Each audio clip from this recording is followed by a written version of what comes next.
ನಮಸ್ಕಾರ ವೀಕ್ಷಕರೇ, ನ್ಯಾಷನಲ್ ಟಿವಿಗೆ ಸ್ವಾಗತ. ನಾನು ಸ್ವಾತಿ ಸಾಲ್ಯನ್.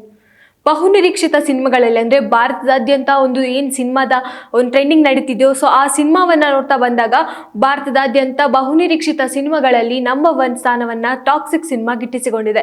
ಹೌದು, ಈ ಹಿಂದೆ ಏನು ಟೀಸರ್ಗಳ ಕೆಲವೊಂದಿಷ್ಟು ಒಂದು ಮಾತುಗಳಾಗಿರ್ಬೋದು, ಕಾಂಟ್ರವರ್ಸಿಗಳಾಗಿರ್ಬೋದು, ಅಥವಾ ಒಂದು ಕಾಷನನ್ನು ಕೊಟ್ಟಿಲ್ಲ, ಅಥವಾ ಅದರ ಬಗ್ಗೆ ಒಂದು ಕೇಸ್ಗಳಾಗಿರ್ಬೋದು, ಸೊ ಅದನ್ನೆಲ್ಲ ಮೆಟ್ಟಿ ನಿಂತು ಈಗ ಟಾಕ್ಸಿಕ್ ಮತ್ತೆ ಎದ್ದು ನಿಂತಿದೆ ಅಂತಲೇ ಹೇಳ್ಬೋದು. ಯಾಕಂದರೆ ಈಗ ನಡೀತಿರುವಂತಹ ಒಂದು ಸಮೀಕ್ಷೆ ಪ್ರಕಾರ, ಅಂದರೆ ವರದಿ ಪ್ರಕಾರ, ಟಾಕ್ಸಿಕ್ ಸಿನಿಮಾಕ್ಕೆ ಹೆಚ್ಚಿನ ಬೇಡಿಕೆ ಬಂದಿದ್ದು, ಅಂದ್ರೆ ಅಭಿಮಾನಿಗಳು ಕಾತ್ರದಿಂದ ಕಾಯ್ತಿರೋದು ಟಾಕ್ಸಿಕ್ ಸಿನಿಮಾಕ್ಕೆ ಅಂತಾನೆ ಹೇಳ್ಬೋದು. ಯಾಕಂದ್ರೆ ಅದು ನಮ್ಮ ಕನ್ನಡದ ಸಿನಿಮಾ ಆಗಿರೋದ್ರಿಂದ ಟಾಕ್ಸಿಕ್ ಸಿನಿಮಾಕ್ಕೆ ಅತಿ ಹೆಚ್ಚು ಬೇಡಿಕೆಗಳು ಉಂಟಾಗಿದ್ದು, ಸೊ ಭಾರತೀಯ ಸಿನಿಮಾಗಳಲ್ಲಿ ಟಾಕ್ಸಿಕ್ಗೆ ಬೇಡಿಕೆ ಹೆಚ್ಚಾಗಿದೆ.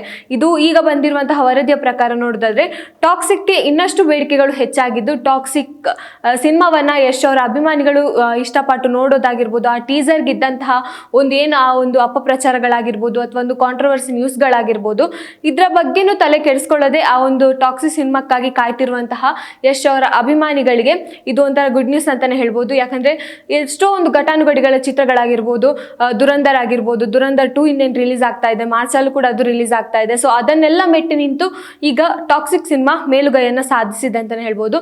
ಸೊ ಈಗ ಟಾಕ್ಸಿಕ್ ಟೀಸರ್ ವಿವಾದ ಸಾಕಷ್ಟು ಆಗಿತ್ತು.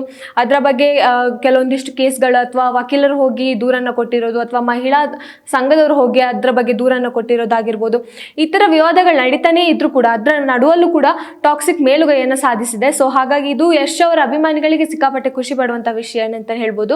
ಯಾಕಂದರೆ ಪರಭಾಷೆ ಸಿನಿಮಾವನ್ನ ಮೆಟ್ಟಿ ನಿಂತು ಟಾಕ್ಸಿಕ್ ಸಿನಿಮಾ ಮುನ್ನುಗ್ತಾ ಇದೆ. ಈಗ ಎಷ್ಟೋ ಹಿಂದಿ ಸಿನಿಮಾಗಳಾಗಿರ್ಬೋದು, ಅಥವಾ ತಮಿಳ್ ಸಿನಿಮಾಗಳಾಗಿರ್ಬೋದು, ಎಲ್ಲಕ್ಕೂ ಸ್ವಲ್ಪ ಆ ಒಂದು ಚಿತ್ರರಂಗದಲ್ಲಿರುವಂತಹ ಒಂದು ಪ್ರದರ್ಶನ ಆಗಿರ್ಬೋದು, ಅವರ ಒಂದು ಆಕ್ಟಿವ್ನೆಸ್ ಆಗಿರ್ಬೋದು, ಅಥವಾ ಆ ಚಿತ್ರದಲ್ಲಿ ತೋರಿಸುವಂತಹ ಕಥೆಗಳಾಗಿರ್ಬೋದು, ಸಾಕಷ್ಟು ಜನರು ಆ ಕಡೆ ವಾಲುವಂಥ ಆ ಕಡೆ ಸಾಕ್ತಾ ಇದ್ರು. ನಮ್ಮ ಕನ್ನಡ ಸಿನಿಮಾದಲ್ಲೂ ಅಷ್ಟೇ, ಕನ್ನಡ ಪ್ರಿಯರು ಅಷ್ಟೇ ಕೆಲವೊಂದು ತಮಿಳ್ ಸಿನಿಮಾಗಳನ್ನು ಇಷ್ಟಪಡೋದಾಗಿರ್ಬೋದು, ಅಥವಾ ಕೆಲವೊಂದು ಸೀನ್ಗಳಲ್ಲಿ ಈ ಥರ ಸೀನ್ ಬೇಡ ಇತ್ತು, ಈ ತಮಿಳ್ ಸಿನಿಮಾದಲ್ಲಿ ಈ ಥರ ಸೀನ್ ಇತ್ತು, ಇದು ತುಂಬ ಚೆನ್ನಾಗಿತ್ತು ಅನ್ನೋದು ಕೆಲವೊಂದಿಷ್ಟು ಮಾತುಗಳು, ಕಮೆಂಟ್ಗಳಾಗಿರ್ಬೋದು. ಬಟ್ ಅದನ್ನೆಲ್ಲ ಮೆಟ್ಟಿ ನಿಂತು ಈಗ ಟಾಕ್ಸಿಕ್ ಒಂಥರ ಮುನ್ನುಗ್ತಾ ಇದೆ ಅಂತ ನೋಡಿದಾಗ ನಮಗೂ ಖುಷಿ ಆಗುತ್ತೆ. ಯಾಕಂದರೆ ಕನ್ನಡ ಸಿನಿಮಾ ಇನ್ನು ಬೆಳೀತಾ ಇದೆ, ಕನ್ನಡ ಸಿನಿಮಾಕ್ಕಾಗಿ ಎಷ್ಟು ಜನ ಕಾಯ್ತಿದ್ದಾರೆ ಅನ್ನೋದು. ಬಟ್ ಅದೇನೇ ಒಂದು ಟಾಕ್ಸಿಕ್ ಇದ್ದು, ಏನೇ ಒಂದು ವಿವಾದ ಆದರೂ ಕೂಡ ಆ ಒಂದು ವಿವಾದವನ್ನು ಈಗ ಎಲ್ಲೂ ಒಂದು ಕಡೆ ಕಾಣಿಸ್ತಿಲ್ಲ. ಯಾಕಂದರೆ ಅಷ್ಟು ವಿವಾದ ಆಗಿತ್ತು, ಆದಮೇಲೆ ಅದರ ಏನು ಸುಳಿವೇ ಇರಲಿಲ್ಲ, ಏನಾಗ್ತಿತ್ತು, ಆಮೇಲೆ ಆ ವಕೀಲರ ಕೇಸ್ ಏನಾಯಿತು, ಅಥವಾ ಮಹಿಳೆಯರು ಏನು ದೂರು ಕೊಟ್ಟಿದ್ದಾರೆ ಅದು ಎಲ್ಲಿ ತನಕ ಹೋಯಿತು, ಅದೆಲ್ಲ ಅಲ್ಲಲ್ಲೇ ಬಿಟ್ಟು ಹೋದಂತಹ ಒಂದು ಸಂಗತಿಗಳಾಗಿದ್ರು ಕೂಡ ಈ ವಿವಾದಕ್ಕೆ ಏನು ಕಾರಣ, ಅಥವಾ ಈ ಟಾಕ್ಸಿಕಲ್ಲಿ ಏನು ಕಾಷನ್ ಕೊಟ್ಟಿಲ್ವಾ, ಪೋಸ್ಟರಲ್ಲೇ ಕಾಷನ್ ಇತ್ತು, ಬಟ್ ಅದನ್ನು ಯಾಕೆ ಸರಿಯಾಗಿ ನೋಡೋದೇ ಈ ಥರ ಒಂದು ಟಾಕ್ಸಿಕ್ ಬಗ್ಗೆ ಈ ಅಪಪ್ರಚಾರ ಮಾಡಿದ್ರ ಅನ್ನೋದು ಕೂಡ ಕೆಲವೊಂದು ವಿಷಯಗಳು ಚರ್ಚೆ ಆಗಿರುವಂಥದ್ದು. ಈಗ ದುರಂಧರ್ 2ಗೆ 2ನೇ ಸ್ಥಾನ ಸಿಕ್ಕಿದೆ, ಆಮೇಲೆ ಓ ರೋಮಿಯೋಗೆ 3ನೇ ಸ್ಥಾನ ಸಿಕ್ಕಿದೆ. ಸೊ ಇಲ್ಲಿ KGF ನಂತರ ಯಶ್ ಅವರ ಏನು ಬ್ರ್ಯಾಂಡ್ ಆಗಿರ್ಬೋದು, ಯಶ್ ಅವರಿಗೆ ಬೇಡಿಕೆಗಳಾಗಿರ್ಬೋದು ಜಾಸ್ತಿ ಆಗಿತ್ತು. KGF ಹಿಟ್ ಆದಮೇಲೆ ಅಂತೂ KGF 2 ಆಗಿರ್ಬೋದು, ಎಲ್ಲದಕ್ಕೂ ಯಶ್ ಅವ್ರಿಗೆ ಒಂಥರ ಭಾರತದಿಂದ ಒಂಥರ ಫೇಮ್ ಸಿಕ್ಕಿದೆ ಅಂತಲೇ ಹೇಳ್ಬೋದು. ಸೊ ಹಾಗಾಗಿ ಅವರ ಈ ಟಾಕ್ಸಿಕ್ ಸಿನಿಮಾಕ್ಕೂ ಕೂಡ ಅಷ್ಟೇ, ಇದು ಬಾಲಿವುಡ್ ರೇಂಜಲ್ಲಿದೆ, ಹಾಲಿವುಡ್ ರೇಂಜಲ್ಲಿದೆ. ಒಂಥರ ಈ ಮೂವಿ ತುಂಬ ಚೆನ್ನಾಗಿದೆ. ಅಂದರೆ ಚಿಕ್ಕವರು ನೋಡಬಾರ್ದು, ದೊಡ್ಡವರು ಮಾತ್ರ ನೋಡಬೇಕು ಅನ್ನೋ ಕೆಲವೊಂದು ಮಾತುಗಳಿತ್ತು.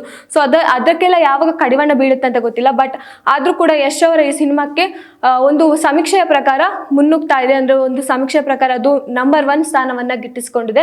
ಸೊ ಇದು ಯಶ್ ಅವರ ಅಭಿಮಾನಿಗಳಿಗೆ ಒಂದು ಸಾಕಷ್ಟು ಖುಷಿ ಪಡುವಂಥ ವಿಷಯ ಅಂತಲೇ ಹೇಳ್ಬೋದು. ಯಾಕಂದ್ರೆ ಅವರ ಅಭಿಮಾನಿಗಳ ಕಾತುರಕ್ಕೆ ಈ ಒಂದು ವರದಿ ಸಾಕ್ಷಿಯಾಗಿದೆ. ಯಾಕಂದರೆ ಯಶ್ ಅವರ ಒಂದು ಚಿತ್ರಕ್ಕೆ ಎಷ್ಟು ಬೇಡಿಕೆ ಇದೆ, ಎಷ್ಟು ಕಾಯ್ತಾ ಇದ್ದಾರೆ, ಅವರ ಅಭಿಮಾನಿಗಳು ಎಷ್ಟು ಕಾಯ್ತಾ ಇದ್ದಾರೆ ಅನ್ನೋದು ಈ ಒಂದು ಸಮೀಕ್ಷೆ ಪ್ರಕಾರ, ಈ ಒಂದು ವರದಿಯ ಪ್ರಕಾರ ಇಲ್ಲಿ ನಮಗೆ ಒಂದು ಸಾಕ್ಷಿ ಸಿಕ್ಕಿದೆ ಅಂತಲೇ ಹೇಳ್ಬೋದು.